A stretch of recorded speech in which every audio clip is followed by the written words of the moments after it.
Parent, a good night's sleep is a rarity and a dream come true. But for thousands each year, it can be their worst nightmare, the unforeseen loss of a newborn. Sudden infant death syndrome, also known as SIDS, is the #1 cause of death among babies aged 1 month to 1 year. The American SIDS Institute calls it a tragedy which leaves parents with a sadness and a feeling of vulnerability that lasts throughout their lives. There is no known cause for SIDS. There are a lot of risk factors that may predispose a baby to SIDS, mainly low birth weight, premature babies, babies born to teenage mothers, mothers who smoke, either during pregnancy or after pregnancy, putting the baby on their stomach to go to sleep. Those are major risk factors involved with SIDS. Babysense V is an infant movement monitor that parents can take. They can place it underneath their crib mattress for their baby. It consists of 2 sensor pads that can connect to a control unit and runs on 4 AA batteries.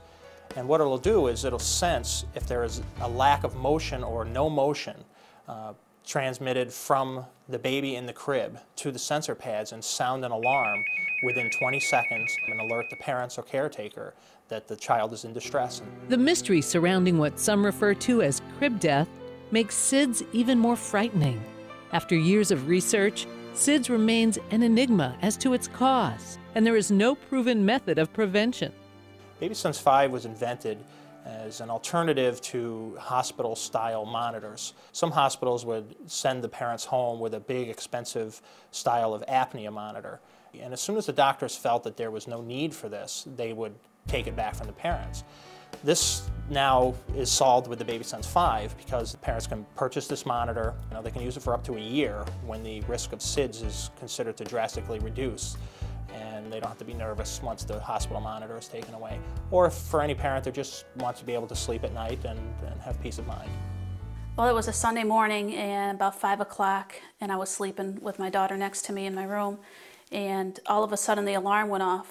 And of course I just jumped up, and my first reaction was to get to Liliana, and I put my hands on her and said, "Liliana, Liliana," and did that twice, and she didn't move. So I scooped her up real quick, and as I did, she kind of went, "Oh," like that, and her eyes opened. If I didn't have Babysense, I wouldn't have this ability to have her with me now. I mean, who knows what would have happened. The Babysense V infant movement monitor was invented in Israel back in the early 1990s and used abroad ever since. We finally brought it to the U.S. in 2006. Since the invention, the movement monitor is in over 500,000 homes, hospitals, daycare centers worldwide. Although we may be chipping away at the tip of an iceberg, science has been revealing clues as to what may cause SIDS. A lot of the research has to do with the pathology, which we get after the child has died, unfortunately. There are a lot of changes that have been found in the vital organs of infants who have died from SIDS, especially in the brainstem and hypothalamus. Those 2 areas of the brain are particularly responsible for arousal states as well as circadian rhythms. Interestingly, arousal threshold, meaning how long it takes the baby to awaken from sleep, is a lot higher in the age range from 1 month to 4 months, which 91% of SIDS cases happen in that time frame. Other research has looked into genetic predisposition, metabolism of neurotransmitters in the brain, especially serotonin.